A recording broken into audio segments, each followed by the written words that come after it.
Class ভ্যালির পক্ষ থেকে আমি হেলেনা রায়হান তোমাদের সকলকে জানাই স্বাগতম। আজকে আমি তোমাদের জন্য নিয়ে এসেছি বীজগণিতের এমসিকিউ।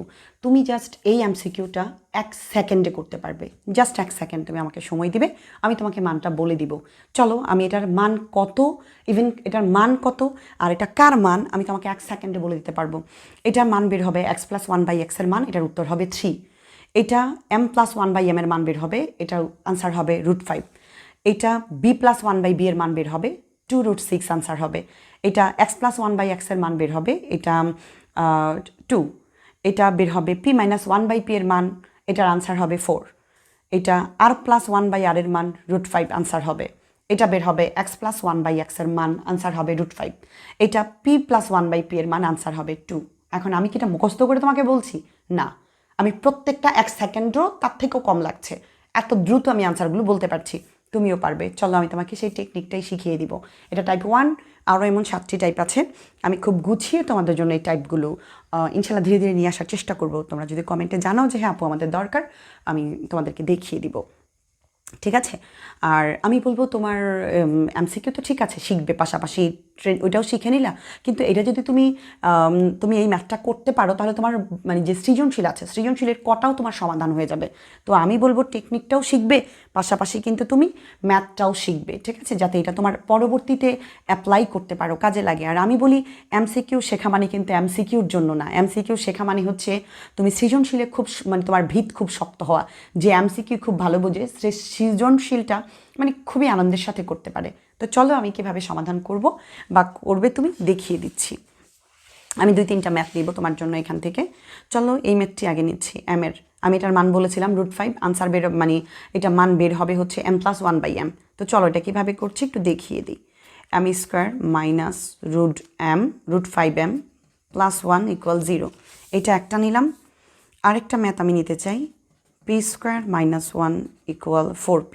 ঠিক আছে, আমি এই 2টা ম্যাথ নিলাম তোমাদের জন্য। এটার মান কত বের হয় চলো দেখি। তো আমি একটু কীভাবে দেখো, আমি এইখানটায় এই ম্যাথটা করার জন্য আমি তোমাকে বলবো খুব ভালো করে বুঝবে যেটা টেকনিকটা কি। এটা হচ্ছে প্রথমত 1, এখানে 3টি পদ আছে 1 2 3, 3টি পদের অবশ্যই স্কোয়ার থাকতে হবে, খুব ভালো করে বুঝো। এই টেকনিক তখনই কাজে লাগাইতে পারবা যদি এই যে প্রথম পদ সবগুলো স্কোয়ার থাকে আর শেষ পদ অবশ্যই 1-এর থাকে, সেটা প্লাসের অথবা মাইনাসের। আবার বলছি, এই টাইপ 1-এর টেকনিক তখনই কাজে লাগবে যদি দেখো 3টি পদের মধ্যে মানে এটা কিন্তু মিডল টার্ম না, মিডল টার্ম হওয়ার জন্য কিন্তু অন্য সিস্টেম ছিল। এটা প্রথমে এরকম বর্গ থাকবে, প্রথম পদটা শেষ পদটা হয় +1 নয় -1, তবেই এখানে যা খুশি থাক সেটা তোমার দেখার বিষয় না, ঠিক আছে? চলো এটুকু মনে রেখে আমি কাজ শুরু করে দিচ্ছি। তুমি বলতে পারো আপু কোথায়, 1 সেকেন্ড তো চলে গেছে। আমি আগে করাই, তারপরে দেখো 1 সেকেন্ডই পারবে, আগে বুঝাই কেমন। তো এটা করার জন্য প্রথমত তুমি এই 1টাকে স্কোয়ারের সাথে রাখবে, ঠিক আছে? m² + 1, কিছুই কিন্তু করিনি, পাশ কোনো পরিবর্তন করিনি, জাস্ট দুজনকে কাছাকাছি এনেছি। এবার এই মাঝখানের যে √5m, একে আমি পাশ পরিবর্তন করতে চাই। এ বাম পাশে আছে, একে আমি ডান পাশে আনতে চাই ইকুয়ালের, তাহলে মাইনাস। আমরা জানি পাশ পরিবর্তন করলে চিহ্নটাও চেঞ্জ করব আমরা, তাহলে এটাকে আমরা √5m লিখতে পারি। মাইনাসেরটা প্লাস হয়ে গেল। এবার আমি এই এমটা উঠাতে চাই, তাহলে আমার m দিয়ে ভাগ করতে হবে, করলে তো এক পাশে করতে পারবো না, দুই পাশেই করতে হবে। তাহলে দিলাম m। এখন আরেকটা জিনিস কাজ করতে পারি আমি, সেটা কি? সেটা হচ্ছে খুব ভালোভাবে দেখো, আমি এই m আর m কেটে দিলাম, কেটে দেওয়ার পরে এখানে আমার রয়ে গেল √5, আর এই mটাকে আমি দুই পাশে ভাগ করে দিয়ে দিব। এই mটা m² সাথেও আছে আবার 1-এর সাথেও আছে। তাহলে আমি যদি এভাবে লিখি, দেখো তো কোনো কি সমস্যা হয়েছে? না, হয়নি। এটাকে আবার লসাগু করলে এটাই হয়ে যাবে, আমি জাস্ট লসাগুটাকে ভেঙে দিয়েছি। এখন এই m² থেকে m যদি কেটে দিই, 2টা m থেকে একটা m চলে গেলে একটা m থাকে, m+1/m = √5। আমি কি বলেছিলাম? মান বের হবে প্লাসের m+1/m, আনসার হবে √5 বলেছিলাম। ইয়েস, মান পেয়ে গেছি, এটাই হচ্ছে মান। চলো এটা তোমাকে আরেকবার করে দেখাই। এখন তুমি আমাকে বলতে পারো আপু আপনি তো একটু আগে বললেন এখানে 3টা পদ থাকবে, তারপরে গিয়ে প্রথম পদ আর তৃতীয় পদ। আসলে এখানে একটা লাইন তোমাকে করে দিয়েছে, এই লাইনটা এমন হওয়ার কথা ছিল p² - 4p - 1 = 0, এরকম থাকার কথা ছিল, কিন্তু একটা লাইন না করে ওরাই 4pটা তোমার কাছটা একটা লাইন এগিয়ে দিয়েছে, ওরা 4pটাকে এই পাশে নিয়ে আসছে, ঠিক আছে? তাহলে একটা লাইন তোমাকে করে দিয়েছে, তাহলে এখন আমরা এই পিটাকে সরাতে চাই, ঠিক আছে? তাহলে পিটা সরাতে চাইলে আমি পি দিয়ে ভাগ করব। তো পি দিয়ে যদি আমি ভাগ করতে চাই তাহলে এই পিটাকে 2 ভাগে ভাগ করে ফেলবো, আর এখান থেকে পি কেটে দিলে আমার 4 থাকলো। দুইটা পি থেকে একটা পি চলে গেলে পি মাইনাস 1/p = 4। আমি এখন টেকনিকটা নিশ্চয়ই তুমি বুঝতে পেরেছো, বা আমি কি বলতে চাই বুঝতে পারবে। এত কিছু করার পরে আমি মান পেলাম 4, এইটুকু এত করার পরে আমি মান পেলাম √5।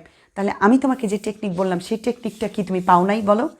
আমি বারবার বলেছি, এখানে যদি 1-এর হয় মান বের হবে, 1টা যদি প্লাসের হয় তাহলে মান বের হবে প্লাসের। দেখো তো m+1/m বের হয়েছে তোমার প্লাসের মান।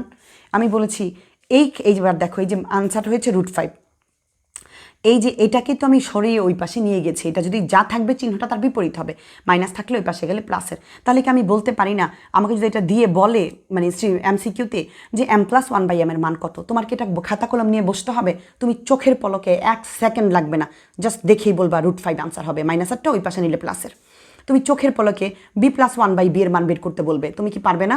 2√6 হবে আনসার। তুমি যদি 1 অবশ্যই প্লাসের, 1গুলো প্লাসের হলে মান প্লাসের বেরোবে। 1 যদি মাইনাসের হয় দেখো তো p² - 1, দেখো তো এটা মাইনাসের মান বের হয়েছে কি না? হ্যাঁ বের হয়েছে। তাহলে 1 সেকেন্ডও লাগবে না তোমার এই আনসারটা বের করার জন্য। তাহলে p² - 1, তাহলে আমরা জানি p - 1/p এর মান হচ্ছে 4। আবার এখানে r+1/r, যেহেতু 1টা প্লাসের, মান বের হবে √5। x+1/x মান বের হবে √5। p+1/p মান বের হবে 2। আমি নিশ্চয়ই বোঝাতে পেরেছি। এরপরে আমি আরও টাইপগুলো নিয়ে আসবো, যদি তোমাদের প্রয়োজন হয় আমাকে অবশ্যই জানাতে পারো কমেন্ট করে। আমি তোমাদের কীভাবে সহজ হবে, কীভাবে কোন বিষয়টা তোমাদের ভালো লাগবে, কি করবে, আমি সব কিছুই তোমাদের সঙ্গে আলোচনা করবো ইনশাল্লাহ। আর তাছাড়া আমাদের একটি কোর্স শুরু হয়েছে 2024 সালের জন্য। তোমরা যে কেউই চাইলে আমাদের এই কোর্সে ভর্তি হতে পারো। আমরা ইনশাল্লাহ তোমাদের কোথায় প্রবলেম, কেন বোঝো না, কত শর্টকাট টেকনিক, কী করালে তুমি বুঝবে, শুধু MCQ না, আমি তোমাকে সৃজনশীলের বেসিক পর্যন্ত দিব। মানে যেভাবে তুমি সৃজনশীলটাকে ফিল করবা, বিশেষ করে অষ্টম অধ্যায়, তারপরে ষষ্ঠ অধ্যায়, এবারে যে উপপাদ্য অধ্যায়গুলো আছে, অনেক স্টুডেন্ট সেটাকে বাদ দিয়ে যায়। আমরা ইনশাল্লাহ সেটা বাদ দিব না। আমরা এটাকে খুব ফিল করে, খুব আনন্দ নিয়ে, মজার সাথে আমরা উপপাদ্যগুলো সমাধান করব, সম্পাদ্যগুলো।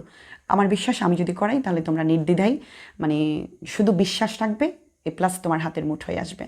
ভালো থাকো সবাই, সবার জন্য শুভকামনা।